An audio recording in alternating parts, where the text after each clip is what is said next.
Pasan 2 minutos de las 9 de la mañana y nos metemos en el segundo tema de esta edición de Arriba Gente. El año pasado, 723 uruguayos se quitaron la vida. Esto registra un pico histórico desde el año 2002. Hoy es el Día Mundial de la Prevención del Suicidio y para hablar sobre este tema recibimos al director de Salud Mental y Poblaciones Vulnerables de ACE, el doctor Pablo Fielitz. Bienvenido. ¿Cómo le va? Buenos días, gracias por invitarme. Bueno, las cifras que llaman la atención, ¿no? del aumento de suicidios del año pasado, ya las abordamos en este programa, pero me gustaría conocer un poco la opinión, a qué se debe ese aumento en los suicidios, ¿no? Ese flagelo que afecta a nuestro país. La tasa de suicidios en Uruguay viene en un crecimiento sostenido ya desde hace aproximadamente 10 años. Y no es posible establecer una única causa. Esto es un fenómeno multicausal. Digamos, la idea nuestra es ir generando distintas estrategias para tratar de reducir la tasa de suicidios. Una de esas estrategias fue creada ya hace más de 2 años, que fue la Línea Vida, que es una línea de apoyo a las personas con ideación suicida, que funciona para toda la población. Si bien la lleva adelante ACE, está dirigida a toda la población del país, usuarios de ACE y no usuarios de ACE. Y lo que vimos es que este año, en el contexto de la pandemia, el número de llamadas a la Línea Vida, que es el *0767, aumentó en forma notoria. Se multiplicó por más de 2,5 veces y en algunos meses se multiplicó por 6 respecto de los meses similares del 2019. ¿Qué situaciones se reciben allí? Básicamente, digamos, gente que está considerando la posibilidad del suicidio como una opción, aunque si bien también durante un periodo y sobre todo al inicio hubo llamadas que no tuvieron que ver específicamente con la ideación suicida, que fue buscando otro tipo de asesoramiento respecto de los lugares de atención, que policlínicas estaban funcionando, etc. Es decir, no todas las llamadas estuvieron centradas en la ideación suicida, pero diría que por lo menos en los últimos 3 meses sí, e igual sigue habiendo un aumento notorio respecto de las cifras del 2019.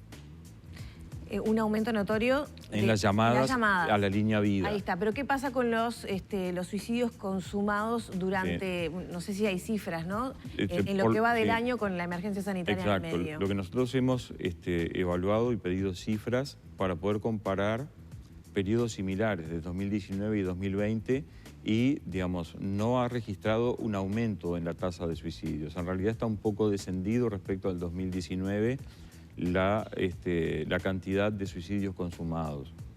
Digamos, hay algunos expertos a nivel mundial que plantean que en situaciones de crisis, de guerra, de pandemias, las cifras de suicidio tienden ligeramente a bajar y eventualmente después eso puede cambiar.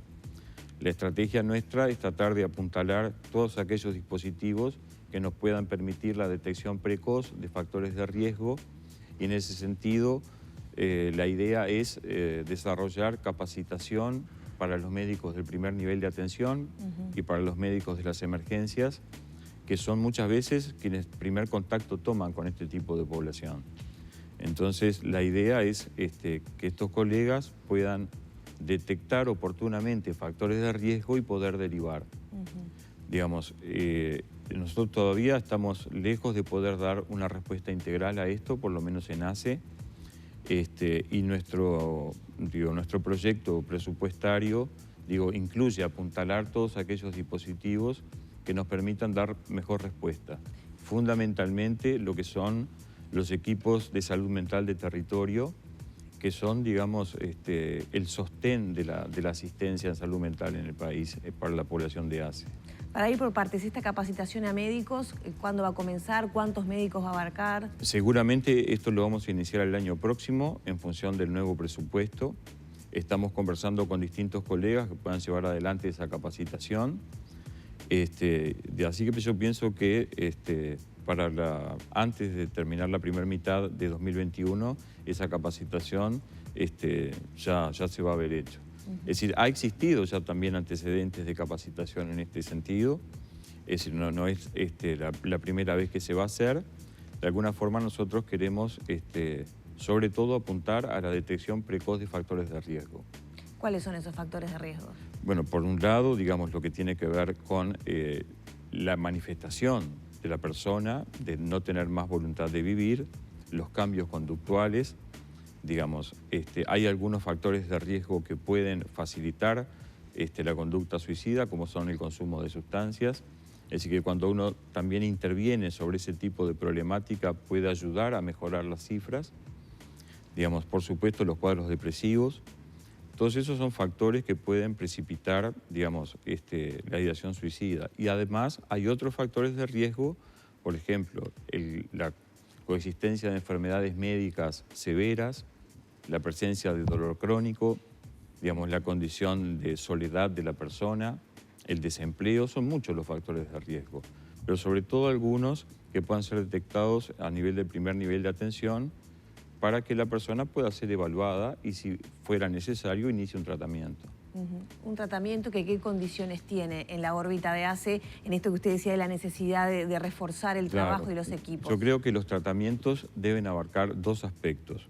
Uno es el apoyo psicoterapéutico, el apoyo psicológico para aquella persona que está en una situación de crisis y que está considerando la posibilidad de terminar con su vida. Por supuesto que también aquellas personas que hicieron un intento de autoeliminación, que deben tener un seguimiento cercano durante por lo menos 6 meses, digamos, y ofrecer para esas personas apoyo psicológico y, por supuesto, consultas de clínicas de psiquiatría, digamos, como que ese paquete sería un paquete mínimo. Nosotros pensamos, digo, además, tratar de incorporar estrategias de psicoterapia que tienen que ver específicamente con la conducta suicida. Hay algunas técnicas psicoterapéuticas, sobre todo la terapia conductual dialéctica, que se ha mostrado eficaz en disminuir los intentos de autoeliminación en algunas poblaciones específicas.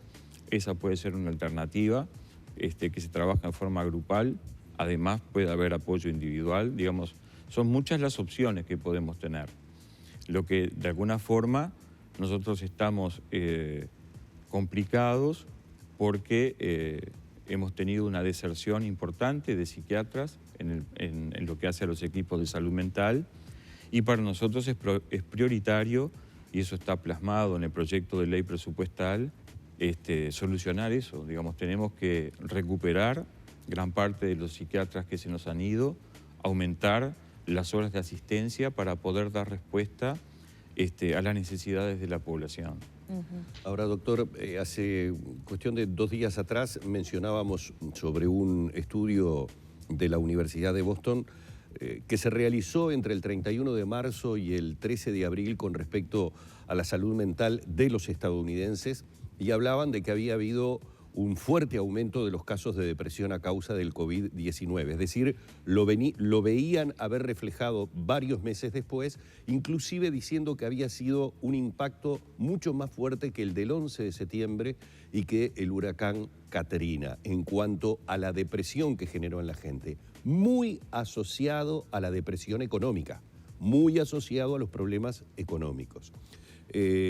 ¿Es dable esperar en el Uruguay que en la medida que van pasando los meses, desde aquel 13 de marzo, que fue cuando comenzamos tal vez o sin tal vez el confinamiento más estricto, es dable esperar que aquellos adultos mayores que se vieron alejados de sus seres queridos, ahora sabemos que la situación es un poco diferente, pero aquellas personas que consumieron, lo hablábamos hace un instante con el diputado Sánchez, consumieron sus ahorros porque tuvieron que hacerlo debido a que hubo que sostener los perjuicios económicos de la pandemia, ¿es dable esperar que en los próximos meses podamos tener un aumento de cuadros depresivos o de situaciones que requieran de la atención? Eso es posible, digamos. Lo que nos muestra, por ejemplo, la línea de apoyo emocional, el asterisco 1920, es que la sintomatología depresiva y los síntomas de ansiedad fueron los motivos de consulta mayores en todas las llamadas. Y, digamos, hasta altura llevamos más de 11.250 llamadas a la línea de apoyo emocional, lo cual habla de que, bueno, estaba respondiendo a una necesidad de esa línea. Entonces, lo que sí es que el número de llamadas diarias ha ido decreciendo. Fueron máximas al inicio y después digamos, el número de llamadas por día ha ido disminuyendo. Entonces, si eso se va a traducir después en depresiones clínicas, no lo sabemos. Es decir, pero lo que sí sabemos es que el impacto en sintomatología depresiva y ansiosa fue muy grande en la población. Hay estudios a nivel mundial que plantean, digo, lo mismo, es decir, digamos, que la sintomatología depresiva y ansiosa fue lo más prevalente. En algunos países se habla de estrés postraumático, sobre todo en situaciones que fueron notoriamente más graves que las que por suerte hemos tenido en nuestro país. Digamos, pero lo que sí es cierto es que esos dos temas han estado mucho más sobre la mesa en el contexto de pandemia y son muchos los factores que influyen. Uno de ellos es el económico. Entonces, pero también influye la situación de aislamiento, la pérdida de contacto social. La gente adulta mayor, de alguna manera, sufrió mucho más el impacto, porque por un lado son población de riesgo, entonces el temor a poder contagiarse y que eso pueda ser letal está, pero por otro lado, de alguna manera, también la familia decidió proteger a los adultos mayores y disminuyó el contacto físico. Entonces los abuelos vieron con mucho menos frecuencia a sus nietos, incluso a sus hijos, ni que hablar la gente que vive en residenciales, porque los residenciales por una cuestión de contexto sanitario en determinado momento suspendieron las visitas, entonces la gente veía a su familia, digamos, a través de la ventana, digo, cosas por el estilo, que fue una situación, por supuesto, muy dramática, pero que entendible en el contexto de proteger y que no, digamos, entraran elementos de contagio desde afuera, porque es una población cerrada la que está en un residencial, pero digamos como que todo ese tipo de situaciones evidentemente generan estrés emocional.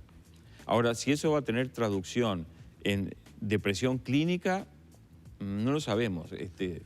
Lo cierto igual es que ya de por sí nuestro país tiene una tasa, una prevalencia de depresión bastante alta. Esperemos que no lo sea entonces. Entonces esperemos que no lo sea. La verdad lo que que de alguna manera nosotros podemos pensar, pensando en términos de ACE, que la población usuaria de ACE seguramente va a aumentar, porque de alguna forma la gente que termine la cobertura de desempleo o el seguro de paro va a perder la cobertura FONASA. Y esa gente, de alguna manera, por supuesto que va a necesitar ser asistido. Entonces, nosotros pensamos, no sabemos todavía los números, pero que muy probablemente la población usuaria de ACE aumente.